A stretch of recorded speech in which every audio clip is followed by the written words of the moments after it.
If there's one character archetype we never get tired of in cartoons, it's gotta be the supergenius. Whether they be mad scientists plotting to conquer the world or eccentric inventors, they always entertain. They're so versatile. It should come as no surprise that these individuals use their minds for good, evil, and everything in between. So, what if we were to rank these various characters from good to evil? Who would we trust the most, and who would we not want to be our science teacher? Hey guys, I'm Brad with Wicked Binge, and this is the Cartoon Geniuses, Good to Evil.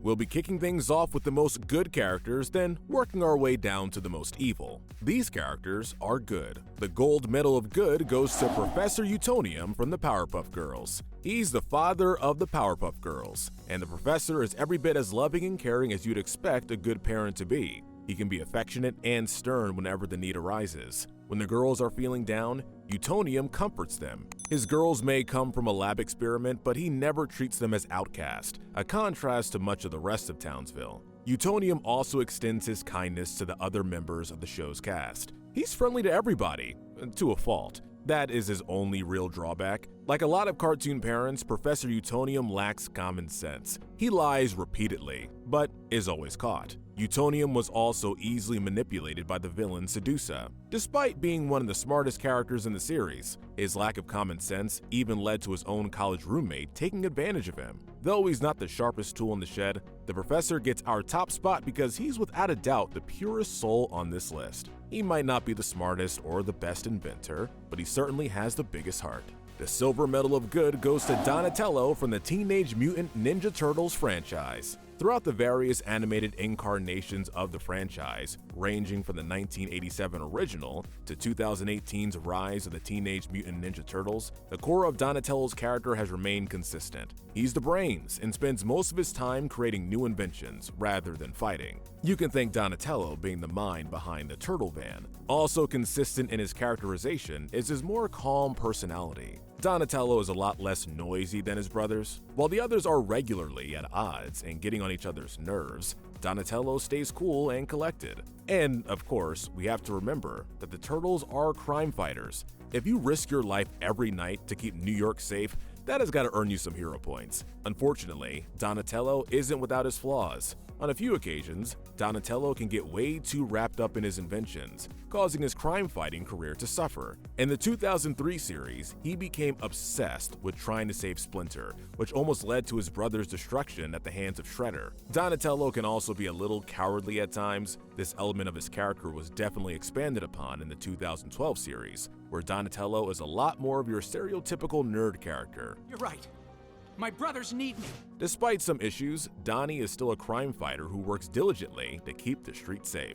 If that doesn't make him one of the top heroes on our list, we don't know what does. In third place, the bronze medal of good belongs to Nora Wakeman from My Life as a Teenage Robot. Much like Professor Utonium, Dr. Wakeman is just as much a parent as she is a genius. She's caring of her daughter, XJ9, better known as Jenny. She can also be quite strict when the situation calls for her to be. Beyond being a good parent, Nora has also proven herself as a great hero. She's fought in wars as a member of the Skyway Patrol, and the entire idea of the XJ series is based on the desire to keep humanity safe.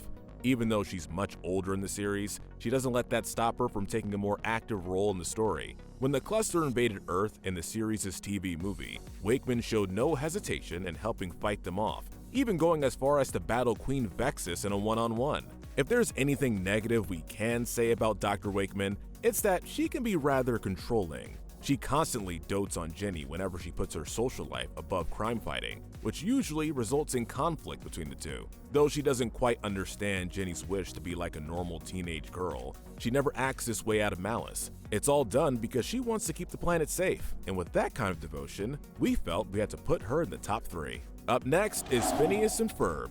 From the series of the same name, this pair of stepbrothers put a lot of the other geniuses on this list to shame. Seriously, is there anything these kids haven't done? They've created robots, roller coasters, tree houses, I mean, it just goes on. If you can think of it, they've probably created it. Despite their immense intelligence, Phineas and Ferb never use it for anything evil. Everything they make is done to cure their boredom. They create to have fun, not for power or for fortune. Phineas and Ferb also have better luck when it comes to things actually working out. Rarely do their inventions backfire, making them surprisingly responsible for their age. Even when projects do go awry, they always manage to fix their mistakes and make amends with whoever they may have hurt. Candace is constantly frustrated by their hijinks, but that doesn't stop them from trying to make her life better. They also help out their other friends and family members too. Besides being responsible inventors, they are also some of the nicer characters on our list. Phineas acts respectful to others, and Ferb is quite the soft speaker. Phineas and Ferb aren't as heroic as some of the previous characters, but when it comes to geniuses we like to spend a hot summer day with, these guys have got you covered. Our next genius hails from Springfield. Who else could it be but Professor Fink? One of the many notable secondary characters in The Simpsons, Frank is a typical mad scientist. He loves to play with science, and his ideas are as absurd as they come. He's made everything from hamburger earmuffs to death rays. While Phineas and Ferb probably have the most impressive arsenal of inventions, we think Frank might just have them beat in terms of imagination. Though Frank may be a scientist of the mad variety, he's hardly evil. Even something that sounds as evil as a death ray was not created as a means for world domination. Frank is far from a villainous person. He's nerdy, and he even strikes up a good friendship with Lisa Simpson. Frank has also done a lot of genuine good for humanity. Take the time he discovered a disease, for example. After learning of its existence, he quickly created a cure for it. While he might not be a hero in the same way somebody like Donatello is, it's undeniable that curing a disease is an incredibly heroic act. Almost all of his inventions in general are created to aid the people of Springfield, even though many fail to work properly. While Frank is probably not one of the most popular residents of Springfield, he's not only one of the smartest, but he's also one of the town's nicest residents. It only makes sense for him to be around this part of the list, even if he's a bit on the eccentric side. Next are Susan and Mary Test from Johnny Test. These two are virtually identical twins, with only a few details differentiating them. When they aren't crushing on the boy next door, Gil, they can be seen crafting new inventions and experiments. These creations are more often than not tested on their younger brother, Johnny, who will also give them ideas for inventions himself. Like a lot of others on this list, their creations tend to fail more than they work. It's not uncommon for an episode to revolve around a creation that turns into a problem, one that they usually rely on Johnny to solve. If it's not an idea of their own, then it's probably something they created for Johnny that causes chaos. Besides that, Susan and Mary do engage in some questionable activities. We think their willingness to experiment on Johnny is strange, as is their obsession with Gil, which verges on being stalkerish. Though their inventions repeatedly go wrong and they make some strange choices, they never mean to harm anyone. Even their experiments on Johnny often happen as a result of him requesting it. They're two sisters who love to put their intelligence to use, and they have done far more good for humanity than they have bad. Whenever a villain wreaks havoc, which is nearly every other day, you can count on them and Johnny to have an invention ready to combat them. That's a wrap for the good area. Time to talk about the geniuses who aren't evil but aren't necessarily good. This is the gray area. First on the chopping block is Jimmy Neutron. When we say he loves to invent, we aren't kidding. Jimmy spends most of his days in a lab of his own creation, where he creates all kinds of items. Jimmy might just have the most impressive library of inventions. Besides his rocket ship and robot dog, Goddard, he's created things like nanochip-controlled pants and gum that gives you the intelligence of a particular book. His intelligence is impressive, but unfortunately for him, they go wrong more than anything else. Those pants we mentioned a minute ago? Yep, they try to take over Retroville. And that was only the first episode. Jimmy's inventions have gone wrong so often that has even led to his extended family ostracizing him. He's an outcast, and it's not hard to see why. While he has saved Earth from things like alien invaders, many other times he's saved the planet, he was saving the planet from his own creations. I may be small, but I've got a big brain! This is also true of some of the other characters we have previously covered on this list, so you might be wondering, what has Jimmy done that puts him in the gray area? For us, it's not just that his ideas tend to go rogue. His attitude is also a big reason. He doesn't create because he wants to make the world a better place, but instead for personal gain. He almost always makes things for himself, even though his smarts could be put to far better use. We also think Jimmy is kind of rude. He talks to everyone like they're dumb, which only makes people like him less. Neutron's success rate might be similar to other characters we've discussed, but his attitude is far different and much more rude. His attitude kicks him out of the good tier, but he's definitely far from evil.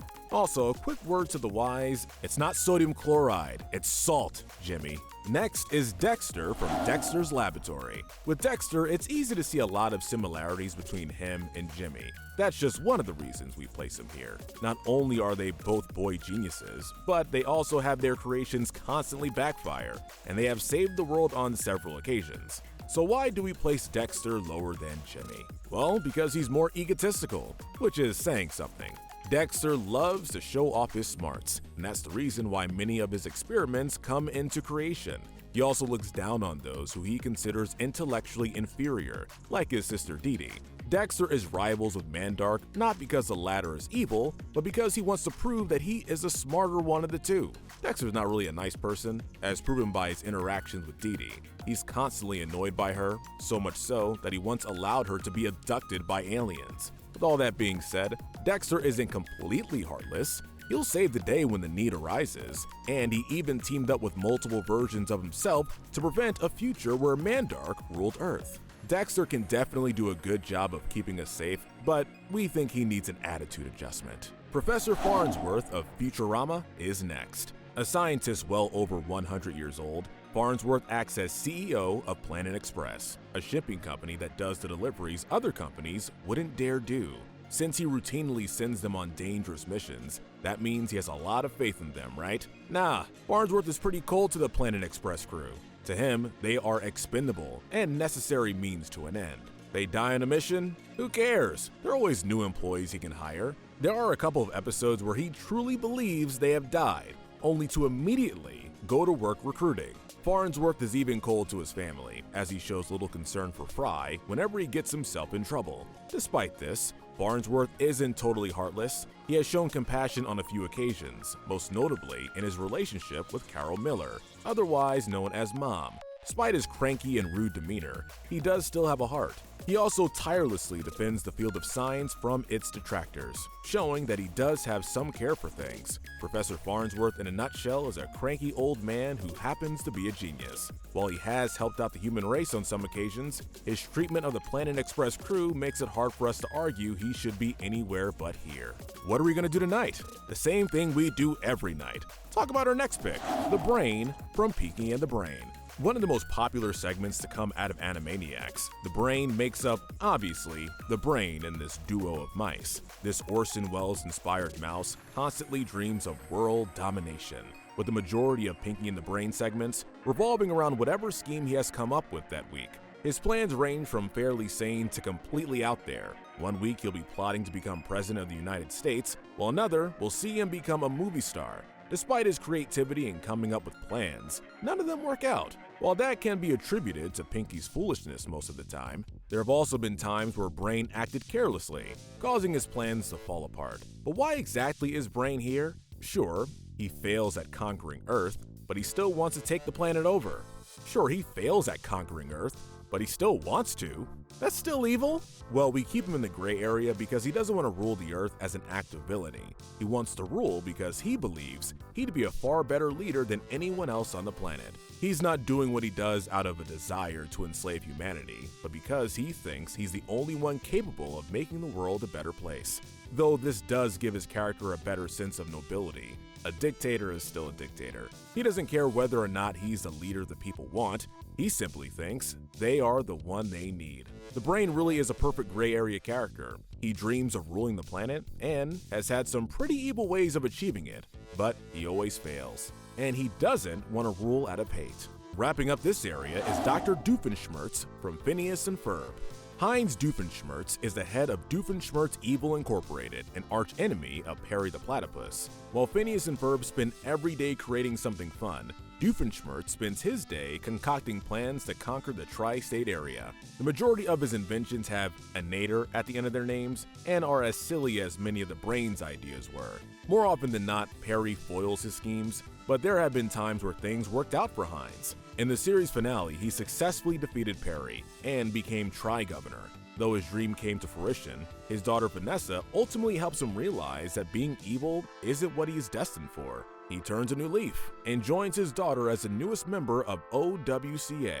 While Doofenshmirtz has had an entire series worth of evil plans, we have to agree with Vanessa on this one. Doofenshmirtz has too big of a heart to really be called evil. Although his relationship with his daughter is rather complicated, he loves her and wants to give her the life he never could live when he was young. You maybe help me set up the party for my little girl? Between his heart and his change in paths, we think Dr. Doofenshmirtz is a natural choice for this final spot in the gray area. And one final note, you have to give him some credit. If it wasn't for his inventions always destroying Phineas and Ferb's creations, those two would have been busted a long time ago. With the gray area finished, it's time to look at the geniuses who use their brains for the most evil of plans. These characters are evil. Getting the bronze medal of evil is Dr. Draken from Kim Possible. Draken is Kim Possible's greatest enemy and a supposed super genius, and we cannot stress that supposed enough. Dr. Draken is a complicated man. He's smart, but he's also very childish. Most of his interactions with his assistant, Shigo, devolve into petty arguments. Though he's constantly coming up with schemes to take over the planet, they're always stopped by Kim, somebody who isn't even out of high school.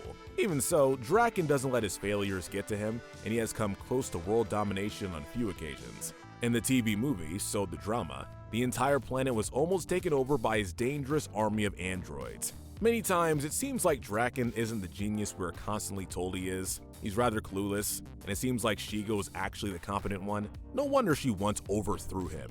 Draken actually helped Kim in some instances. In the series finale, they team up, and this inspires him to give up his supervillain career. While this could drop him back into the gray area for some, we think he's a lot more genuinely evil than someone like Doofenshmirtz, though they have a similar success rate. Overall, we don't think Dr. Draken is a very competent villain. However, he acts far more evil than anyone else has so far. Securing the silver medal of evil is Rick and Morty's Rick Sanchez. This might be controversial, but we think there's nowhere else he can be placed. Rick is a brilliant scientist, but his brilliance is only matched by his carelessness. He doesn't show a lot of care for his family much of the time, and he tends to view other life forms as expendable. It's almost like they're all tools in his experiments and plots. Morty gets dragged along on his adventures even if he doesn't want to go, and we haven't even got into all of his crimes. While others on this list may want to rule the world, Rick's crimes range from murder to torture to genocide. His body count is easily in the thousands, making him one of the most dangerous characters on this list, if not the most dangerous. All this is very bad and could honestly make him a candidate for the most evil, but we can't justify giving him that honor. Remember, Rick isn't trying to be evil in the way others are. He just has a lack of regard for others, and while he usually shows disinterest in his family, we do see him genuinely care for them in the series. While he has a complicated relationship with his grandson Morty, they still care for each other. He feels the same way about his daughter and granddaughter, even though he also gives them a lot of grief. Though Rick's nihilistic tendencies put him on our evil list, the lack of a truly evil motive forces us to rank him just shy of our top spot. The gold medal of evil goes to Stewie Griffin of Family Guy. Who would have thought a baby would be the most evil? But in the world of animation, anything can happen. Stewie looks like an average baby, but in reality, he is extremely sophisticated and has two goals he wants to achieve: to kill his mother Lois and take over Earth. In terms of intelligence, Stewie is one of the smarter minds. His technology has allowed him to create clones, travel time, and even enter alternate universes. Like a lot of geniuses though, his creations can go wrong. His evil clone went on a murder spree, for example. Even though his plans fail, he does have one ace up his sleeve. He did, in fact, achieve his goals. While it was only a simulation, he was able to kill Lois and take over the United States in this scenario. It's all out in the open now, isn't it? Did the brain or Dr. Draken accomplish even that much? This shows how dangerous Stewie really is. He can do some horrible things, he just chooses not to. He's evil, and he's only a baby. One can only wonder how evil he could be if he was older. Compared to everyone else we've looked at, Stewie's easily one of the smartest and without a doubt the most evil. If there was ever a baby we wouldn't want to babysit, it's this one. Before we leave, how about we give out some medals to the geniuses who fit them best? Hey, they might not be winning the Nobel Prize, but it's the thought that counts. First, we have to give the Darwin Medal to Dr. Doofenshmirtz. You think he'd decide to ditch the self-destruct button after the first dozen or so failures, right? We can't think of anyone more deserving of the Pride Medal than Jimmy Neutron. His ego only rivals his cranium in terms of size. Stewie Griffin gets the Wrath Medal. He's as hateful as they come, making him the perfect choice. We feel Professor Farnsworth is the most sensible choice for the Sloth Medal. How many times has this guy fallen asleep in a meeting? Dr. Draken is our pick for the Envy Medal. He is a jealous villain after all. Alright, that's the list. Let us know in the comments section if you agree with our ranking, and tell us what we should cover next. Remember to hit that notification bell and binge our Good to Evil playlist, where we break down the morality of the characters in your favorite cartoons, shows, and movies. But most importantly, stay wicked.